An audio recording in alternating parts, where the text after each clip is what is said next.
Chen Ping sprinted away with Ning Yao on his shoulder, his speed even quicker than when he had climbed the mountain just then. It was as if he were kidnapping someone's pure and chaste daughter. Ning Yao's wounds were quite severe, and she felt even worse as she bounced up and down on Chen Ping and his shoulder. However, this was no time to worry about her feelings or face. Otherwise, if the old ape struck them again, it was extremely likely that she and Chen Ping would die together for the sake of love. Ning Yao's forehead was dripping with sweat as she asked, "How did you survive? You weren't hit by the stone. How did you know that the old ape would target you and not me?" After asking all these questions, Ning Yao suddenly came to her senses and said, "Forget about this first. While the old ape is replenishing his chi, we need to run as far away as we can. I've already commanded my flying sword to obstruct him, but I predict that it can't delay him for too long."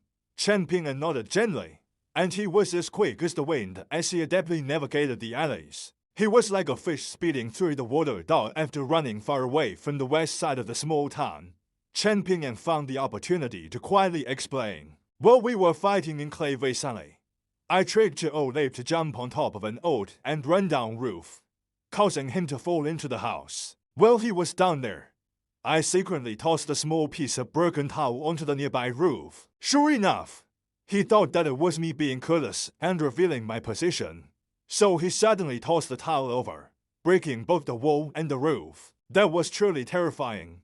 Just then, I was actually lying on a nearby rooftop for quite a while, but I didn't dare to come out because I was afraid that I would distract you. I was also thinking about whether I could shoot the old ape with an arrow. However, when I saw him throw that stone into the air, how could I still dare to be careless? It was like a fire dragon soaring to the sky, and I'm pretty sure that everyone in the small town could have seen it if they looked up. I thought a step further at that moment, and I considered what I would do if I were him. I would definitely use you as bait to lure out the person who was hiding nearby. After dealing with them, I would turn my attention back to you dog to catch the fish with one bait. Just how good would that be? Right? So I decided to take off Liu Xianyang's shirt and throw it out first. Only after that did I dare to dash on to rescue you." Ning Yao's eyes lit up, and she clicked her tongue in wonder. However, she mysteriously started to interrogate him, asking, "Chen Ping, who did you learn all these slimy schemes from? You look honest and sanctimonious, but you're definitely not as honest as you appear. Speak. After Taoist Lu saved me and brought me to your house, did you take that opportunity to do anything else to me after removing my veiled hat?" Chen Ping was dazed, and his expression was just like when he had been whipped in the head by cowtails when he was young. What? Ning Yao didn't continue her interrogation, and she instead started to chuckle to herself. Chen Ping was an avaricious person, but he was definitely not a pervert. Ning Yao firmly believed this, just like how she firmly believed that she would definitely become a mighty sword immortal in the future. Not one of the most powerful, but the most powerful. "Put me down," she said in a low voice. "You can walk by yourself now?"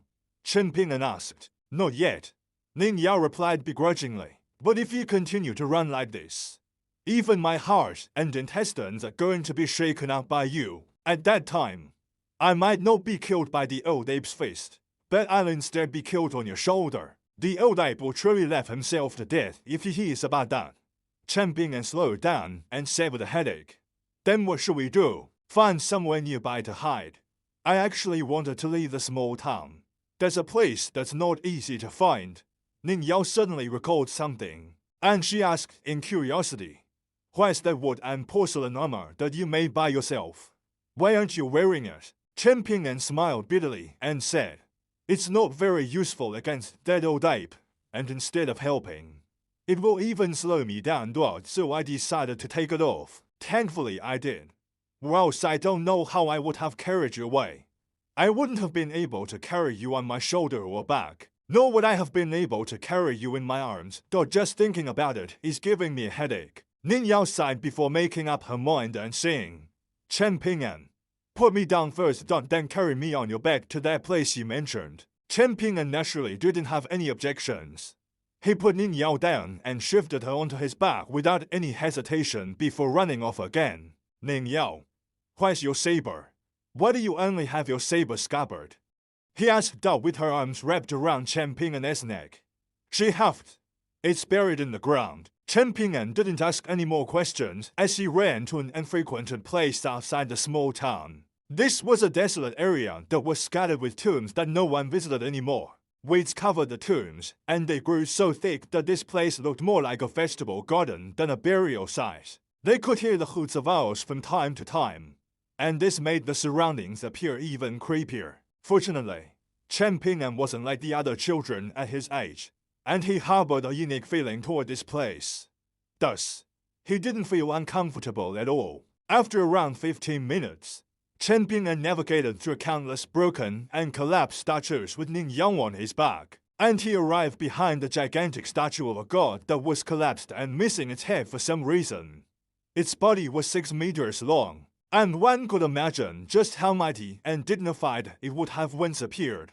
When it was unbroken and quietly sitting in a temple, Chen Ping'an squatted down and attempted to let Ning Yao climb off his back. However, there was surprisingly no response after waiting for a while, and Chen Ping'an was almost scared to death, thinking that Ning Yao had already died on the way here, as he stood there with a stupefied expression on his face. Completely speechless with shock, the young girl, who had enjoyed a nice and comfortable nap this entire time, finally woke up. Instinctively wiping the corners of her mouth with the back of her hand, she then asked in a sleepy voice, "Are we there?" For some reason, Chen Ping'an almost burst into tears upon hearing her voice. He hurriedly took a deep breath and calmed himself down. He then gently released his grip on Ning Yao's legs to let her down before turning around and saying with a smile, "This is a temporary hut that I built last autumn. I used to always bring Gulken here to play, and he would always nag me to build something fun for him. So I collected some branches and built a frame. Then I grabbed some leaves and grass to place on top of it. It's fairly sturdy, and it didn't collapse even after 2 bouts of heavy snow last winter." Ning Yao stood up and looked back, and she didn't see the flying sword returning in a disheveled manner. This was a good sign, as it signified that the old ape hadn't found their hiding spot yet. Chen Ping'an told Ning Yang to wait for a moment as he bent down and entered the small hut. After tidying it up a little, he opened the door and invited her in. Ning Yao felt a sense of relief as she sat in the hut that didn't feel too cramped. Chen Ping'an didn't shut the crude wooden door, and he instead sat in the doorway with his back to Ning Yao. "Why aren't you shutting the door?" Ning Yao asked. "It won't make a difference if that old ape finds us." Chen Ping'an shook his head and said, sitting cross-legged. Ning Yao nodded and said, "That's true." After falling silent for a moment, Ning Yao continued, "You don't have any questions that you want to ask?" "Sure enough," Chen Ping'an asked, "did the old ape use all 3 breaths of Chai?" "However, I've got some bad news for you," Ning Yao replied. "He can break the rules at least one more time, and that's more than enough to deal with us to injure people." "Ning Yao, what price will he have to pay?" Chen Ping'an asked. The fragrance of the nearby grass seeped into the small hut, causing the air to feel cool and refreshing, even though it was slightly humid. Ning Yao felt like this was already very good. She couldn't ask for too much. Shen thought carefully for a moment before replying. "The old ape has fought 3 times. The first time was when he chased you from Clay Valley to the west side of the small town. He was more cautious at that time, and it was mainly because he was trying to gauge whether you had external support or not. After all, he was afraid that someone was trying to lure him into a trap and target his young mistress from Sun-Scorched Mountain. Thus, he probably only had 3 to 5 years shaved off his lifespan. The second time was when he fought against me by the creek. That probably shaved 20 or so years off his lifespan. The third time he fought us, he probably lost at least 50 years of his lifespan. The next time he fights us, he'll probably lose at least 100 years of his lifespan." There was a bright glimmer in Chen Ping'an's eyes as he pulled a stalk of grass from the ground and flicked the dirt from its roots before placing it in his mouth. "Then we'll call it 180 years. That's already a huge win," he said with a beaming smile. "If I ignore what Xianxia did to me and assume that I can live to 60 years old like most ordinary people, that's already a gain of 2 extra lives. Anyway, I feel like that old ape will become furious when he thinks about the fact that he sacrificed almost 200 years of his lifespan to deal with me. Ning Yao frowned and said, Chen Ping'an, you really feel like your life is that worthless, compared to an immortal beast like that old ape who's lived for thousands of years. A peasant potter from a small town like me is naturally not worth anything. Chen Ping'an replied without hesitation, admitting this isn't shameful. Ning Yao felt extremely stifled after hearing Chen Ping'an's foolish reasoning. Chen Ping'an turned around and said with a smile, Of course, conceding this is one matter. But that doesn't mean that I don't feel wronged at all. Just think about it, that we were all equally born into this world. So why should my life be worth nothing? Ning Yao was just about to answer his question and recite a few motivating sayings by the sages to show off her knowledge. Unexpectedly, however, Chen Ping'an quickly answered his own question. He sincerely said to himself, Perhaps I didn't do enough good deeds in my previous life, but I haven't had enough time to do good deeds in this life either. Then aren't I screwed for my next life again? What should I do? Ning Yao picked up the empty green saber scabbard that was resting on her legs and used its tip to lightly prod Chen Ping'an on the back. Chen Ping'an grimaced, and he immediately turned around to look at her with an indignant expression. Ning Yao glared at him and said, You're nowhere near dying yet. So why are you already thinking about your next life?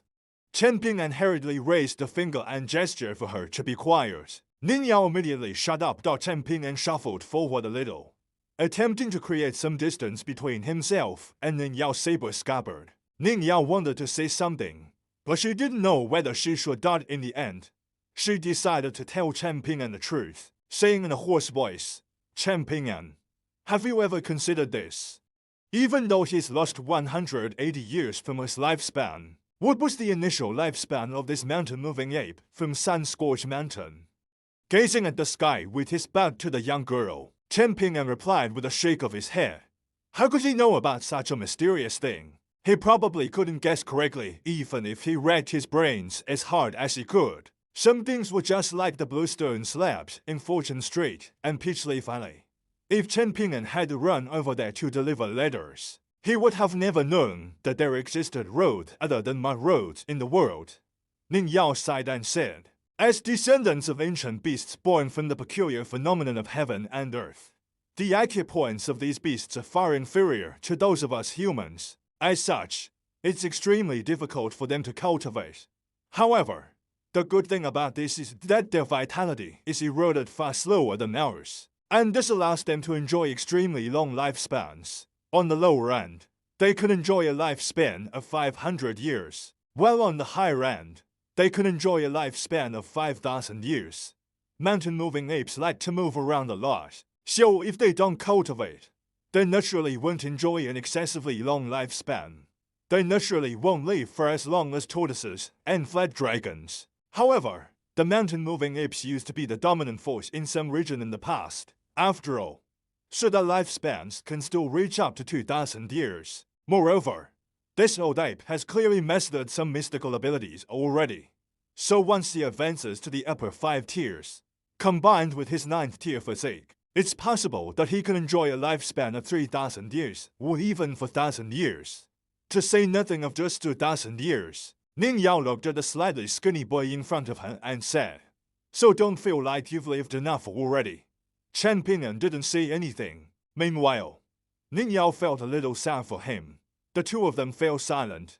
Ning Yao started to feel a little guilty for revealing this secret, and she tried to rack her brain for some words to comfort Chen Ping'an. However, when she started to develop a headache after thinking too hard, she suddenly heard the soft sound of snoring traveling over from in front of her. Ning Yao was stupefied. This was a large residence deep in Apricot Blossom Alley. But it was clean and tidy from the outside to the inside, and even the path in front of the courtyard gate was cleaner than those of its neighbors. An old lady whose face could never be described as kindly and benevolent lifted the candle in her hands to make the room a little brighter. She then looked at her grandson with a doting expression, saying for the millionth time, Why did you run off to the rooftop so late at night again? As the saying goes, the chill of winter carries into spring. However, you never listened to me. You're still growing now. So what will you do if the chilly weather leaves you with an incurable illness? How will your grandma live then? The stupid young boy replied with a grin.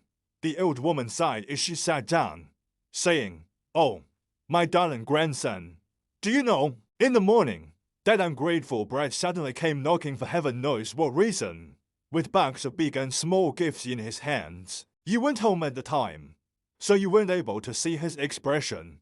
Yo, he appeared like a dutiful son and caring father. Your grandma was almost moved to tears." The old woman wore an expression of ridicule as she said this, and she suddenly turned around to spit a ball of thick phlegm on the ground. However, she immediately regretted this, and she hurriedly used the tip of her foot to smoosh it away. Looking up and seeing her grandson's indifferent expression, she was suddenly filled with a sense of anger and irritation. Nonetheless, she couldn't bring herself to hit him, so she could only huff, "You heartless brat, you don't even know to care for your grandma. Your original name was Ma Shuan, but since you were abandoned by your parents, is your life not a bitter and hard one?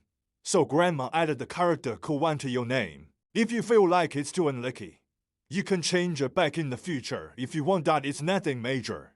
So you don't need to care about what your grandma thinks. Grandma is nothing but an old lady from a small town, and I'm just like a naive toad in the fields, with such a lack of knowledge.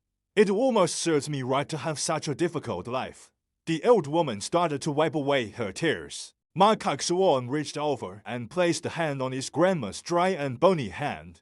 A hint of emotion finally appeared in the old woman's eyes as she looked at her grandson, and a smile appeared on her face as she lifted her hand to pat the back of Ma Shuan's hand. "Your grandma is quite an unfortunate person. Your grandpa was someone with a conscience, but he wasn't someone with skill. So he wasn't someone who could be relied on. Meanwhile, my son was someone with skill, but not someone with a conscience. So he also wasn't someone who could be relied on. In the end, you're the only person who I still care about. If you don't make some progress soon, your grandma would have truly enjoyed all these hardships for nothing. However, what are a few hardships? Just don't be like your grandma in the future. You definitely have to grow up and make a name for yourself in the future. If someone bullies you, then bully them back 1,000 times harder. You definitely shouldn't become a good person. In terms of being a bad person, it's okay if it's just for a few times, though just don't think about harming others all the time. One needs to be careful of facing punishment and retribution after all, right? The heavens might like to nod off for years on end, but there are ultimately the occasional moments when the heavens open its eyes. If you're unlucky enough to get caught then ouch." Ma Shuan had been forced to listen to these ramblings from a very young age, and it was very likely that he had already grown calluses in his ears from listening to all this. In fact, he had probably already gone through several cycles of calluses. However, Ma Shuan ultimately didn't pull his hand away, and he allowed his grandma to lightly hold his hand. The old woman suddenly asked, "Why do you like that despicable Sigui?" "Because she looks good," Ma Shuan replied with a faint smile. The old woman lightly slapped the back of Ma Shuan's hand and scolded, "You heartless little maggot. You won't even tell your grandma the truth." Ma Shuan smiled and said, "Don't worry, Grandma. It's a good thing." The old woman was skeptical, but she decided to drop this topic for the moment, saying, "Do you know why your parents abandoned you?" Ma Shuan smiled and replied, "Because we were poor back then, so they couldn't afford to raise me." The old woman suddenly raised her voice, screeching, "Poor? For the past 7 or 8 generations, the Ma clan genuinely hasn't been poor. However, we've become accustomed to bowing down to others. So much so that we don't even know how to act as masters anymore. In fact, our ancestors left an instruction for us that regardless of how wealthy we become, we can never move our residence to Fortune Street or Peach Leaf Alley. If your richer parents were poor, would they be able to wear gold and silver every day? Would they be able to enjoy delicacies every meal, apart from not daring to move to Fortune Street and Peach Leaf Alley, where the 4 surnames and 10 clans are gathered? What comfort haven't they enjoyed?" The old woman became angry every time she talked about her son and her daughter-in-law. She chuckled coldly and said, Those ancestral teachings and instructions are merely things that have decayed in the mud with time. After all these years, what are they still worth, my dear grandson? Just ignore them when you make a name for yourself in the future. Grandma has lived for all these years, and I've seen all kinds of wealthy people and poor people. At the end of the day, however, only talentless fools choose to be honest people. Macaque's words were a dazzling smile, and it was hard to say whether this was because he agreed with his grandma, or because he thought her words were farcical. He had always been like this, and he had always been able to endure hardships and harassment from others.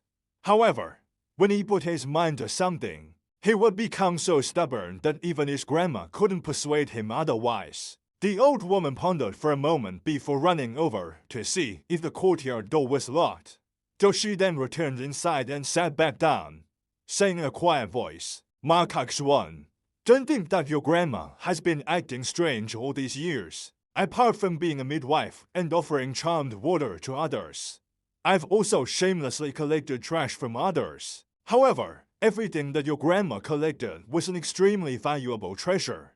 Macaque's words were an exhausted expression at this moment, and it was clear that he was completely uninterested in his grandma's large box of trinkets. However, the old woman continued to explain how she had tricked and swindled others in the past, her expression bright and filled with smugness. Macaque's words suddenly asked, Grandma, did Chen Ping and his father Jian? The old woman's expression changed drastically, and she hurriedly reached over to cover her grandson's mouth, saying with a stern expression, some things can be done, but they can't be talked about. The young boy nodded with a smile, not asking any more questions on this topic. The old woman also lost interest in boasting about her past exploits, and she suddenly looked a little sick and listless at this moment. It was as if something were weighing on her mind, and she would glance out the window at the night sky from time to time. Macaque Xuan smiled and said, Grandma, you've been the sorceress of our small town for so many years, and our neighbors in Apricot Blossom Alley all praise you and say that you can overcome the gap between yin and yang and bring ghosts back to the living world. The old woman rolled her eyes and said, You actually believe the nonsense? Your grandma is someone who's even afraid of thunder. So will I not be scared to death if I truly see a ghost? Don't be afraid, Grandma, Macaque Xuan said with a smile. Humans and ghosts walk to different worlds, just as gods and immortals walk to different realms. On one side is the great Tao, and on the other side is heaven and earth. A new dawn arrived. Sitting inside the small hut, Ning Yao slowly opened her eyes. Chen Ping'an was nowhere to be seen. Ning Yao hurriedly stood up and bent down to exit the small hut. With a tap of her foot, she then sprang up onto the large shoulder of the collapsed and broken statue. Chen Ping'an was running over from the distance. With his footsteps neither hurried nor slow, it didn't look like he was fleeing from someone. When he saw the young girl in green, he hurriedly waved his hand and gestured for her to come down. Ning Yao jumped down from the statue and landed in front of Chen Ping'an. The old ape hasn't found a hiding place yet, Chen Ping'an said. After saying this, Chen Ping'an clasped his hands together and bowed at the headless statue of the god, murmuring something quietly. Ning Yao could vaguely make out what he was saying, and it was things like begging the god to not blame her for being disrespectful and so on. She rolled her eyes, but she didn't say anything. Afterward, Chen Ping'an lowered his voice and said with a mysterious expression, Let me show you the statues. They're extremely interesting. Is it some god or immortal who's willing to show themselves to you? Are you trying to tell me that your sincerity is going to reap instant results? Chen Ping'an huffed and said, Ning Yao, your words are seriously. Ning Yao raised an eyebrow. Chen Ping'an immediately changed tact, continuing in a smooth manner, like that of a well-read person. It was as if Ning Yao had suddenly become a different person at this moment. She coughed a few times and reminded herself to remain modest. Chen Ping'an led the way, and Ning Yao quietly followed after him. She unconsciously raised a finger and massaged her glabella. She had truly walked the tightrope between life and death. After a long mental battle with herself, she took a deep breath and weakly added 2 words. Thank you. Chen Ping'an had been keeping his eyes peeled and his ears open the entire time, so he naturally heard Ning Yao's sudden words of gratitude, even though in his mind, he didn't feel like she needed to thank him. Instead, he was the one who should have thanked her. However, Chen Ping'an truly didn't know where to start, so he decided to ignore this matter altogether. Chen Ping'an suddenly stopped in his tracks. He looked toward the south in a daze and muttered, "What if the old ape has already been kicked out of this small world by Mr. Dao? And that's the reason why he hasn't found us yet. What should we do then?"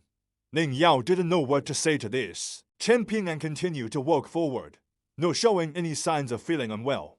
Ning Yao quickened her pace and walked up beside him, asking, "Chen Ping'an, are you okay?" Chen Ping'an shook his head and replied, "I'm fine. I know that some things are just like this, and there's nothing we can do to change it." He hadn't gone to school before, so he naturally didn't know the phrase that completely captured his emotion at this moment. A limit there exists to everyone's ability. Ning Yao suddenly came to a stop dog when Chen Ping'an turned around in puzzlement. She pointed at the red mark on her glabella and said, "I know that you're curious, but don't have the courage to ask that. So let me tell you the truth. This is my trump card. Is the old ape from Sun-Scorched Mountain powerful? He's bullied us to a very miserable state, right? However, inside the acupoint on my glabella is the birthday present that my mother gave me for my 11th birthday. It's my bonded treasure, and once I unleash it, not only will the old ape die, but..." She suddenly paused at this moment, and she eventually decided to directly skip over it, continuing, "I'm saying all this because I want to tell you something. The world is very big, so don't underestimate yourself, and don't become discouraged. Aren't you already practicing martial arts now? Why don't you practice swordsmanship as well? You know how to teach sword techniques?" Chen Ping'an asked. Ning Yao replied with perfect assurance, "My talent is far too great, and I also started to practice sword techniques from a very young age. So, my skill level is also rising extremely quickly. In terms of teaching others sword techniques. However, I don't even know where to start." Chen Ping'an scratched his head. Ning Yao pondered for a moment before saying with a serious expression, "Even if I want to give my flying sword to you, the flying sword definitely won't agree. Moreover, I don't want to humiliate it like that either. In my hometown, we view swords with spirits as equals and like-minded beings." In the end, Ning Yao removed the snow-white sword scabbard from her waist and said, "But I couldn't give the sword scabbard to you." Chen Ping'an was baffled, and he asked, "Why?" Ning Yao firmly patted Chen Ping'an's shoulder and said in a meaningful manner, "Since you already have a sword scabbard, will you be far away from becoming a sword immortal?" Chen Ping'an dazedly accepted the empty sword scabbard, his expression dumbfounded as he uttered, "Say what?" Ning Yao strode forward. She felt like she had just done something extremely natural and dashing. This was all there was to it. Chen Ping'an carefully held the sword scabbard, thinking to himself, "Where in the world am I going to find the sword from?" Chen Ping'an led Ning Yao to a 5-colored statue. This statue was around a head taller than a young man, and it had initially had 3 pairs of arms. Now, however, only the arm with its hand clenched into a fist and held high above its head remained, as well as the arm that was lowest and making a handshake gesture. The reason it could make this handshake gesture was because 2 hands of this statue had been interlocked before. So even though the other arm had already broken off, its hand was still able to remain.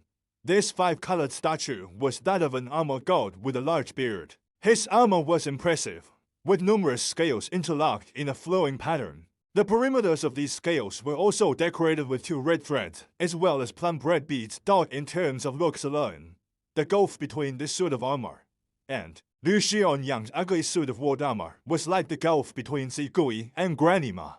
The statue stood on top of a pitch-black stone platform, and compared to the headless statue that they had stayed under last night, this colorful statue appeared much more lively and spirited, even though it was missing several arms and had already become mottled in color. Most importantly, 2 of the statue's hands were interlocked in an extremely strange position near its waist. Ning Yao immediately noticed something, and she understood why Chen Ping'an had hurriedly brought her over here. She nodded and said, "It does indeed look a bit like the standing meditation stance from the mountain shaking guide. However, it's a little bit different from the sword furnace stance from the guide." She pondered for a moment before asking, "Can we find its other arms nearby?" Chen Ping'an squatted down and shook his head in pity. "I've tried to look for them before. However, I wasn't able to find anything. They're most likely been broken by the children trotting all over them when playing hide and seek here. After so many years, I feel like these statues of gods have already experienced all kinds of hardships and beatings. Just look at this one. There's a large chunk missing from his fist up there. And there are also many cracks on the side. It's clear that his fist has taken a beating from slingshots or stones thrown at him. The children in the small town all like this. The more that their guardians prohibit them from coming here to play, the more that they enjoy sneaking here to catch crickets and dig up wild vegetables. This is especially the case when winter arrives and snow falls. Dozens of them will come here to have snow fights, and that's truly a scene that's as lively as can be. After playing to their heart's content, will they still have the effort to worry about anything else? The children also like to compete with each other, and they try to see who can climb to the top of these statues. There are even some children who like to take a leak after climbing on top of these statues' heads, and they'll compete to see who can be the furthest. So, just think about it that after so many years, how can there still be a complete and undamaged statue? In fact, there used to be a few wooden statues here when I was still little. However, I heard that there was someone who was too lazy to enter the mountain to collect firewood. So they eventually turned their attention to these statues. When winter arrived, he secretly snuck over and dragged the statues back to his house. He then chopped them up and used them as firewood. Chen Ping'an continued to rattle on, and there was a sense of dejection and sadness in his voice as he said, "Old man Yao gave me the cold shoulder and said that I didn't have the aptitude for firing pottery at the time. So he showed me off to the mountains to collect firewood. If I had known that there was someone like that in the small town, I would have definitely gone over to persuade him against his plans. If that didn't work, I could have even offered to collect firewood for him. Even though those statues of gods never give their blessings, they are still statues of gods and bodhisattvas after all. Yet, he chopped them up to use as firewood. How could someone do something so immoral?" Ning Yang and Chen Ping'an were focused on two starkly different matters at this moment. With one hand pinching her chin and one hand resting under her elbow, there was a glimmer in Ning Yao's eyes as she said, "If my guess isn't wrong, the sword furnace from your mountain shaking guide is derived from this statue's stance. However, it's not derived from the pair of hands that you can see right now. Instead, it was derived from the middle two arms of the statue of a Taoist enforcer. It was those two arms that formed the stance of the sword furnace. However, I'm not sure why the author of the fist guide only chose one pair of arms to use as inspiration, ignoring the two hands that we can still see now. In any case, I can say with certainty that the sword furnace, or the enforcer sword finger hand seal, is divided into two levels, big and small." Chen Ping'an didn't understand a single word that she was saying. However, he didn't forget to retort her and say, "This fist guide is Gokaian's. I'm only looking after it for him right now." Ning Yao didn't argue with Chen Ping'an. Instead, she pointed at the Taoist enforcer statue and said, "Do you see? In the fist guide, it's the pinky on the right hand that's sticking out. Here, however, 9 of his fingers are intertwined and locked together, with only the index finger of the left hand sticking out by itself. This is in order to form and nurture a sword finger." Ning Yao continued to speak by herself, saying, "I've traveled your world for many years, and I've been able to see the four heavenly kings one of many different temples and abbeys. This statue, Chen Ping'an waited for her to continue. Yet he still didn't hear anything after waiting for a long time. In the end, he could only open his mouth and say, "Is there something strange about it?" Ning Yao nodded and said with a serious expression, "M.H.M. It's the shortest."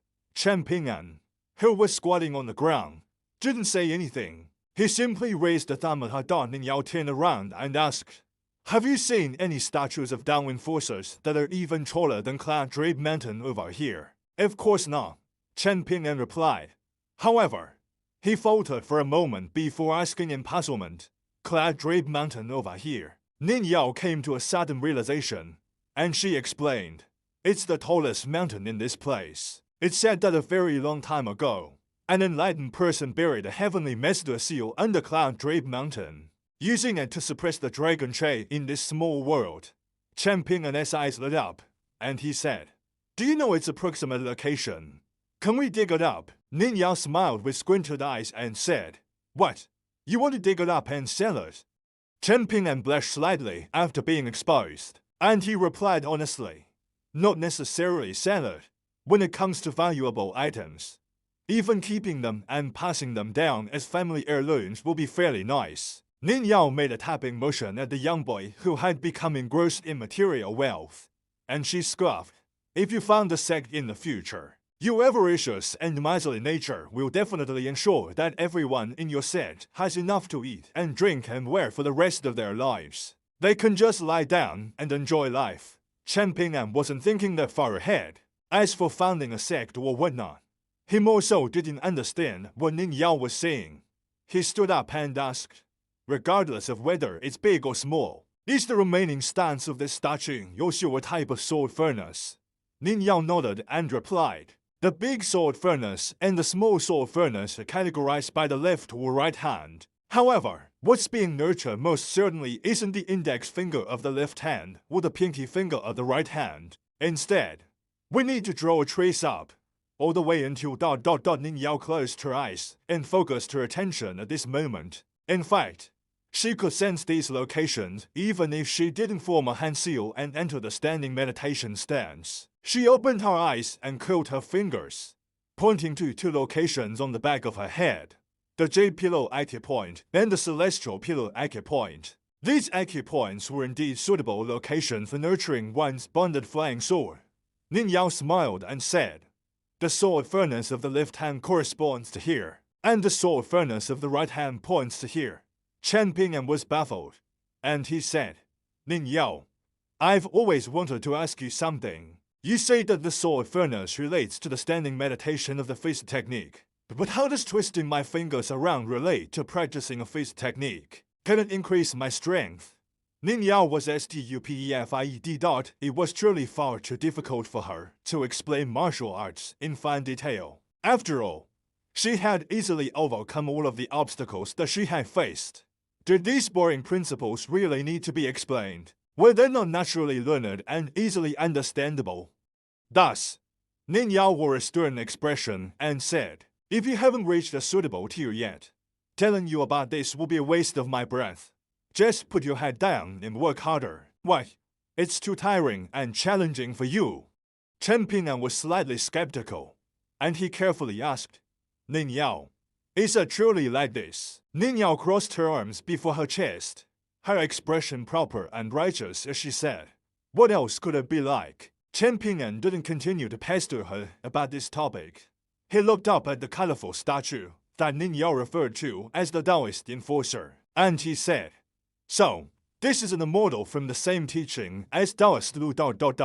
Ning Yao was slightly exasperated, and she said, "What do you mean from the same teaching as Taoist Lu?"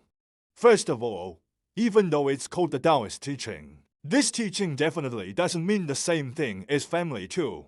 The breadth of the Taoist teaching far exceeds your imagination. In fact, even I'm not sure about how many different branches and schools the Taoist teaching has. I've only heard my father mention that there are 4 different ancestral temples, with one above, one below, one in the south, and one in the north. Forget about it. Telling you about this is like trying to play the lute to a cow. Second of all, gods and immortals are not the same thing, even though everyone likes to mention them together. In fact, all the mortals like to do this as well. They are ultimately not the same thing. Gods and immortals walk completely different paths. Let me give you an example. Have you heard of the saying humans fight for Jian, while gods fight for incense before? Chen Ping nodded and said, Apricot Blossom Alley's grandma and Gokhan's mother always threw this phrase around when they argued with each other, feeling like she was a commander teaching a subordinate. Ning Yao elaborated, "Why do gods fight for incense? This is because they do indeed need incense to survive. Without incense, gods will gradually decline in power and ultimately lose their profound abilities. This is analogous to how people need to eat. If someone doesn't eat for several days, will they still have any energy left? Why do mortal empires order local officials to prohibit and shut down illegal temples? It's because they're afraid of people offering incense to the wrong deities, allowing those who don't deserve godhood to reach God, taking a step back. Even if these illegitimate gods are good-natured ones who are willing to protect local residents and never break any rules, mortal emperors don't see things the same way as us. They view themselves as true dragons, and they view these illegitimate temples and gods as forces that are bringing chaos to a corner of their territory. In other words, these are forces that are invading their territory and reducing their power and fortune. As a result, an emperor's time on the throne will also be reduced. With this in mind, how can mortal emperors allow them to exist? As for immortals, this is very simple. The large majority of outsiders that you see are immortals. In fact, even the old ape from Sun-Scorched Mountain can be regarded as half an immortal. They've all arrived on this path of great Tao using their own abilities, and they're all trying to climb this mountain to reach a state of immortality that rests at the summit. Cultivators is also referred to as cherifaners, and cultivation is also referred to as a process of cultivating immortality or cultivating truth. Then is this Taoist enforcer God or an immortal? According to your explanation, he should be regarded as an immortal from the Taoist teaching, right? Chen Ping'an asked. Ning Yao wore a solemn expression as she lightly shook her head. She didn't delve any deeper into these secrets. She sadly furrowed her brows as a small stone mysteriously shot over, forcefully smashing into the raised fist of the Taoist enforcer and causing several clay shards to rain down. Ning Yao waved her hands and pushed the clay pieces away. Chen Ping'an stood up and followed Ning Yao's gaze. Turning around, he saw an unexpected figure. This was a short and tan young boy. He was squatting on a distant statue, and he was tossing a stone in one of his hands. Chen Ping'an stood up beside Ning Yao, and he said in a soft voice, "He's called Macaque Xuan, and he's Granny Ma's grandson.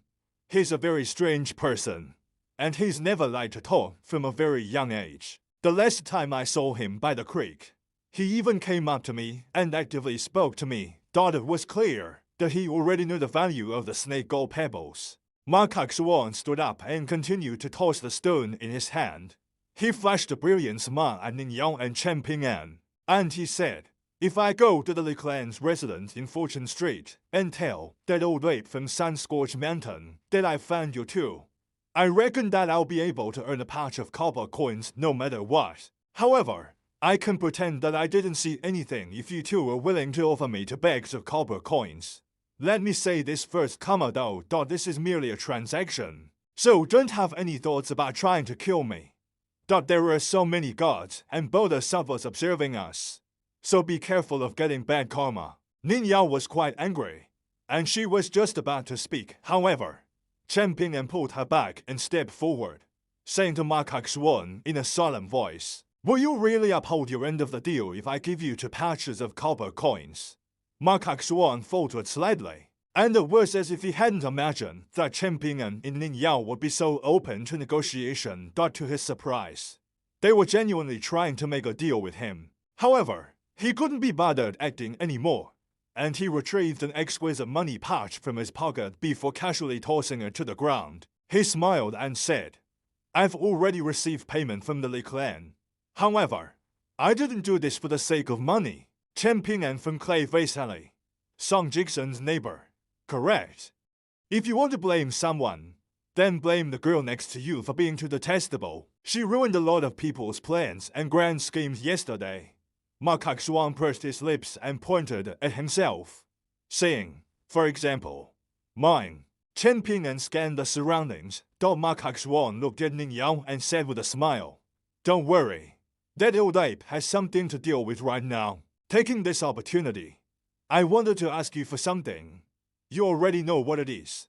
Am I right?" Ning Yao chuckled coldly and said, "Be careful that you won't live long enough to use it." Macaque Xuan smiled and said, "You're not my wife or anything, so there's no need for you to worry about this." Chen Ping and surely couldn't imagine why other people viewed this eerie and sinister person as a mainly challenge retard.